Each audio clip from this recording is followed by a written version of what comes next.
Assalamualaikum warahmatullahi wabarakatuh. Perkenalkan, kami dari kelompok 8 yang beranggotakan Rizcha Angel Octavia, Sonia Dongoran, Syafrida Hanum Nasution, Adinda Septia Dwi Utami, dan saya sendiri, Yeyen Sundari. Kami akan mempresentasikan materi mengenai akuntansi manajemen sektor publik. Langsung saja masuk ke materi. Untuk yang pertama akan dijelaskan oleh Rizcha Angel Octavia. Sebelum memulai materi, saya akan memperkenalkan diri.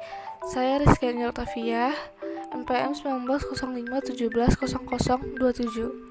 Saya akan membahas tentang pengertian akuntansi manajemen sektor publik. Definisi akuntansi manajemen adalah suatu proses pengidentifikasian, pengukuran, pengakumulasian, penganalisaan, penyiapan, penginterpretasian, dan pengkomunikasian informasi finansial yang digunakan manajemen untuk perencanaan, evaluasi, dan pengendalian organisasi, serta untuk menjamin bahwa sumber daya digunakan secara tepat dan akuntabel. Akuntansi manajemen berbeda dengan akuntansi keuangan. Akuntansi manajemen sektor publik terkait dengan pemberian informasi kepada pihak interorganisasi, sedangkan akuntansi keuangan terkaitan dengan pelaporan dan pengkomunikasian laporan keuangan terhadap pihak eksternal organisasi. Peran utama akuntansi manajemen sektor publik adalah penyediaan informasi akuntansi yang akan digunakan manajer publik dalam melakukan fungsi perencanaan dan pengendalian organisasi. Akuntansi manajemen merupakan bagian dari suatu sistem pengendalian manajemen yang integral. Assalamualaikum warahmatullahi ta'ala wabarakatuh. Saya Sonia Dongoran, MPM 1905 170049. Saya akan menjelaskan tentang peran akuntansi manajemen sektor publik. Peran utama akuntansi manajemen dalam organisasi sektor publik adalah memberikan informasi akuntansi yang relevan dan handal kepada manajer untuk melaksanakan fungsi perencanaan dan pengadilan organisasi. Dalam organisasi sektor publik, perencanaan dimulai sejak dilakukannya perencanaan strategik, sedangkan pengendalian dilakukan terhadap pengendalian tugas. Peran akuntansi manajemen dalam organisasi sektor publik meliputi yang pertama, perencanaan strategik, yang kedua, pemberian informasi biaya, yang ketiga, penilaian investasi, yang keempat, penganggaran, yang kelima, penentuan biaya pelayanan, cost of service, dan penentuan tarif pelayanan, charging of service, dan yang terakhir, penilaian kerja. Nah, selanjutnya yaitu tentang perbedaan sektor publik dan sektor swasta. Secara umum, yang membedakan secara signifikan antara organisasi sektor publik dengan sektor swasta adalah satu, tujuan organisasi. Perusahaan komersial bertujuan untuk memaksimalkan kesejahteraan pemegang saham melalui penciptaan keuntungan, sedangkan organisasi sektor publik mempunyai tujuan untuk meningkatkan kesejahteraan masyarakat melalui pelayanan. Nah, yang kedua yaitu sumber-sumber pendanaan. Perusahaan komersial didanai melalui hasil operasi perusahaan yang bersangkutan selain investasi dari pemegang saham. Sementara itu, sesuai dengan tujuan, organisasi sektor publik mendanai operasinya tidak melalui laba operasi, tetapi melalui cara khusus berupa sumbangan atau donasi yang bersifat sukarela. Yang terakhir yaitu atau yang ketiga, peraturan perundangan. Organisasi sektor publik khususnya lembaga pemerintah harus melakukan aktivitasnya sesuai dengan peraturan perundangan yang berlaku. Pemerintah Indonesia misalnya harus melakukan pembangunan jembatan karena diamanatkan dalam Undang-Undang Dasar 1945 untuk meningkatkan kesejahteraan rakyat. Meskipun pembangunan jembatan tersebut tidak memberikan keuntungan bagi organisasi pemerintah yang bersangkutan, bagi pemerintah komersial, mereka bisa memilih aktivitas mana yang akan dilakukan atau produk yang akan dibuat berdasarkan pertimbangan untung dan rugi. Tujuan akuntansi sektor publik. A. memberikan informasi yang diperlukan untuk mengelola secara tepat, efisien, dan ekonomis atas alokasi suatu sumber daya yang dipercayakan kepada organisasi. Tujuan ini terkait dengan pengendalian manajemen. B. Memberikan informasi yang memungkinkan bagi manajer untuk melaporkan pelaksanaan tanggung jawab secara tepat dan efektif program dan penggunaan sumber daya yang menjadi wewenangnya, dan memungkinkan bagi pegawai pemerintah untuk melaporkan kepada publik atas hasil operasi pemerintah dan penggunaan dana publik. Tujuan ini terkait dengan akuntabilitas. Akuntansi sebagai alat perencanaan organisasi. Perencanaan merupakan cara organisasi menetapkan tujuan dan sasaran organisasi. Perencanaan meliput aktivitas yang sifatnya strategis, taktis, dan melibatkan aspek operasional. Dalam hal perencanaan organisasi, akuntansi manajemen berperan dalam memberikan informasi historis dan prospektif dan memfasilitasi perencanaan. Perencanaan organisasi sangat penting dilakukan untuk mengantisipasi keadaan di masa yang akan datang. Bagi tiap-tiap jenis organisasi, sistem perencanaan berbeda-beda tergantung pada tingkat ketidakpastian dan kestabilan lingkungan yang mempengaruhi. Dalam organisasi sektor publik, lingkungan yang mempengaruhi sangat heterogen.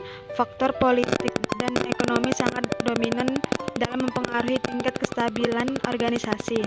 Informasi akuntansi diperlukan untuk membuat prediksi dan estimasi mengenai kejadian ekonomi yang akan datang dikaitkan dengan keadaan ekonomi dan politik saat ini. Sebelumnya saya akan memperkenalkan diri saya terlebih dahulu. Nama saya Adinda Septia Dwi Utami dengan nomor NPM 1905 170051. Nah, maksud dari akuntansi sebagai alat pengendalian organisasi yaitu terbagi menjadi beberapa. Yang pertama yaitu untuk menjamin bahwa strategi untuk mencapai tujuan organisasi dijalankan secara ekonomis, efisien, dan efektif. Maka diperlukan suatu sistem pengendalian yang efektif. Pola pengendalian tiap organisasi berbeda-beda tergantung pada jenis dan karakteristik organisasi yang mereka jalankan. Nah, yang kedua yaitu alat pengendalian organisasi bisnis, terlebih bertumpu pada mekanisme menegosiasi atau berkonsultasi, sedangkan alat pengendalian organisasi sektor publik berupa peraturan birokrasi. Yang ketiga yaitu fungsi utama informasi akuntansi pada dasarnya adalah pengendalian. Maksud dari pengendalian di sini yaitu mengatur atau mengendalikan jalannya organisasi. Informasi akuntansi merupakan alat pengendalian yang vital bagi organisasi karena akuntansi memberikan informasi yang bersifat kuantitatif. Keempat yaitu dalam memahami akuntansi sebagai alat pengendalian, perlu dibedakan penggunaan informasi akuntansi sebagai alat pengendalian keuangan atau financial control dengan akuntansi sebagai alat pengendalian organisasi atau organizational control. Pihak organisasi atau orang yang terlibat di dalam akuntansi harus bisa membedakan mana pengendalian keuangan, mana pengendalian organisasi.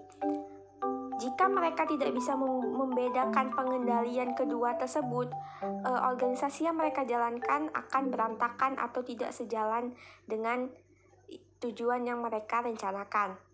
Yang terakhir yaitu pengendalian keuangan terkait dengan peraturan atau sistem aliran uang dalam organisasi. Sedangkan pengendalian organisasi terkait dengan pengintegrasian aktivitas fungsional ke dalam sistem organisasi secara keseluruhan. Selanjutnya, saya Yayan Sundari akan menjelaskan mengenai proses perencanaan dan pengendalian manajerial organisasi sektor publik. Perencanaan dan pengendalian pada dasarnya merupakan dua sisi dari mata uang yang sama, sehingga keduanya harus dipertimbangkan secara bersama-sama. Tanpa pengendalian, perencanaan tidak akan berarti karena tidak ada tindak lanjut atau follow up untuk mengidentifikasi apakah rencana organisasi telah dicapai. Sebaliknya, tanpa ada perencanaan, maka pengendalian tidak akan berarti karena tidak ada target atau rencana yang digunakan sebagai pembanding. Perencanaan dan pengendalian merupakan suatu proses yang membentuk suatu siklus, sehingga satu tahap akan terkait dengan tahap yang lain dan terintegrasi dalam suatu organisasi. Jones and Pedelbury 1996 membagi proses perencanaan dan pengendalian manajerial pada organisasi sektor publik menjadi 5 tahap, yaitu yang pertama, perencanaan tujuan dan sasaran dasar. Kedua, perencanaan operasional. Ketiga, penganggaran. Keempat, pengendalian dan pengukuran. Dan yang kelima, pelaporan, analisis, dan umpan balik. Sekian dari presentasi kelompok kami. Kesimpulan dari materi ini adalah akuntansi manajemen sektor publik memiliki kaitan erat dengan sistem pengendalian manajemen sektor publik. Sistem pengendalian manajemen sektor publik memiliki 2 komponen, yaitu proses pengendalian manajemen dan struktur pengendalian manajemen. Proses pengendalian manajemen melibatkan beberapa aktivitas, yaitu perencanaan, koordinasi, komunikasi informasi, pengambilan keputusan, motivasi, pengendalian, dan penilaian kerja. Struktur pengendalian manajemen terkait dengan desain struktur organisasi yang tercermin dalam bentuk pusat-pusat pertanggungjawaban. Akuntansi manajemen sektor publik berfungsi sebagai penyediaan informasi untuk pengambilan keputusan ekonomi, sosial, dan politik. Akuntansi manajemen juga berfungsi membantu memberi informasi untuk perencanaan dan pengendalian bagi manajemen politik. Akuntansi manajemen dalam organisasi sektor publik berperan untuk merencanakan strategi, memberikan informasi biaya, penilaian investasi, penganggaran, dan penentuan biaya pelayanan atau cost of service, dan tarif pelayanan atau charging for service. Semoga materi yang kami bawakan dalam presentasi ini dapat menambah wawasan dan pengetahuan untuk kita semua. Akhir kata saya ucapkan terima kasih. Wassalamualaikum warahmatullahi wabarakatuh.